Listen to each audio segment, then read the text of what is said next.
Hi, I'm Rhonda Pick, Managing Editor of Poultry Health Today. With me is Dr. Kelley Wamsley, Associate Professor of Poultry Nutrition at Mississippi State University. Thanks for joining us. Thank you. We're going to talk a little bit about an area where you've spent a lot of time focused on, which is starter feed. And so tell me a little bit more about how you got into this area of research. My background is at West Virginia University and started with undergraduate research there and got involved with Joe Moritz's lab where he did he's a poultry nutritionist with some specialty in feed manufacture. And so got involved as an undergraduate in that area looking at feed quality. And originally the research that I participated in was looking with later phases of growth. And so throughout my undergraduate and graduate career, we've done a lot of feed manufacture research and looking also at nutritional consequences of feed manufacture because there aren't a lot of groups that really look at those two factors and link them in. Pretty narrow area. Yeah, area. And so I came to Mississippi State about 7.5 years ago, and we do a lot of different research within my lab, but one of our niche areas that we really enjoy looking at, because it is one of those narrow focuses, is looking at feed form and the consequences of feeding high quality feed. So why particularly is the starter phase so critical, and what opportunities present themselves if we can improve that area?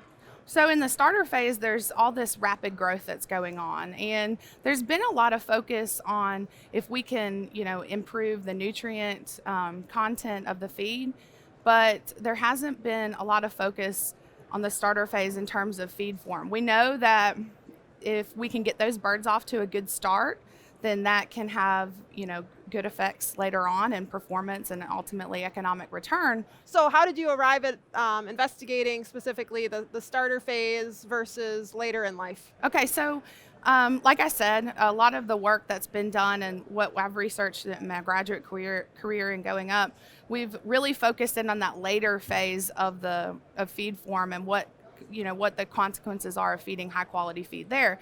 And the reason for that is because that's a time whenever feed intake is so great. And so if you're really going to see the benefits of feeding high quality feed, it should really be in that later phase. But we know that in the starter phase that these birds, if we can get them off to a good start, then you should have better economic return in the end. And so what we wanted to do in one of the first trials that we looked at in my lab, we wanted to look at in the starter phase, does it matter? How much does it matter? We think that it matters what you start those birds out on, but what if you could invest in your money, feed and feed manufacture at 60 to 70% of the production cost for the bird. So what if you could really invest in feed quality in the starter phase? Early. Mm-hmm. And then does it matter later on? Whenever you've got those throughput issues in the feed mill, do you really need to pay that close attention into feed quality? Or does it matter that you've got to feed those birds high quality feed throughout? And so nobody's really looked at that in those interactive effects of how if you start them out on either poor or high quality feed and then change them out in either. So what we did was we looked at about 1,000 micron average particle size feed versus a 1,200 micron average feed particle size, and fed those birds throughout and either change them up with giving them 50% pellets or 80% pellets through an entire grow out. And so what we found from that study was that it really does matter what you feed them in the beginning. We saw an interaction between what we feed them in the starter phase and in the finisher phase. We thought that feed quality was important. I mean, that's why we're doing the research in that area. Yep. But we didn't know what kind of impact really that it would have in that magnitude. So that led us into really honing in that starter phase because there's not a lot of research that's been done on there. We've just been focusing on that later phase of growth because we really want to see those, big changes in feed conversion ratio or whatever benefit that you would have in changing feed form from that standpoint because the feed intake is so great in that phase. So specifically, your research findings from a practical producer implementation standpoint, specifically with the starter phase, what is your recommendation for producers based on what you know? We know that feed quality in the starter phase matters. We use a series of 8 sieves and just to get a really good range of what particle size that we're going to be feeding. And we kind of restricted into what we were providing to the birds. We looked at that particle size before and after each day on a daily basis to look at from 0 to 7 days, 0 to 18 days, what particle size are these birds selecting out. It wasn't a true preference study because it was restricted because we had some feed form treatments that were already presented to those birds.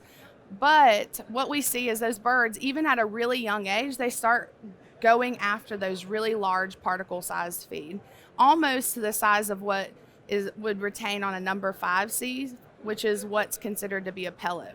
Yep. So that was really surprising.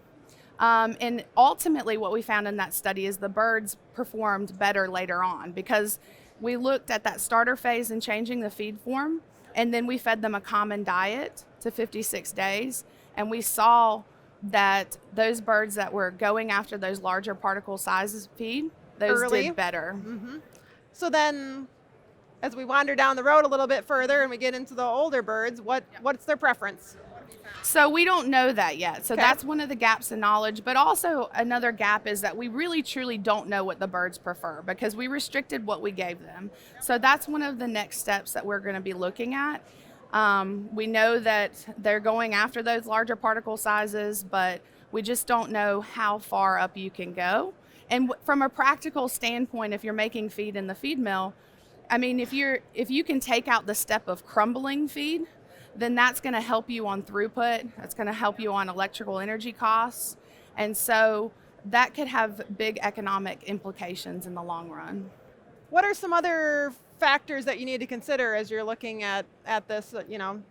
Are genetics involved? What other things are you looking at? So genetics is one thing that we've looked at. We've looked at with 2 different strains of broilers, and we see that regardless of strain, that the birds really do respond to feed form. What practical recommendations do you have for producers based on research that you know at this point? So I think that what you can really hang your hat on is that in the starter phase, these birds, they need a larger crumble particle size at least. But traditionally, the way that we've been looking at trying to define what particle size is and make a recommendation off of just average particle size, I think that's really difficult to do. I think what we have to, instead of looking at just one number of average feed particle size, we've got to look at more of the distribution of what is in that feed, because we know that those birds are going after those larger particle sizes, but in the first day or two, you may need to kind of ease them into it. And so have a nice balance and distribution of what those particle sizes are being fed.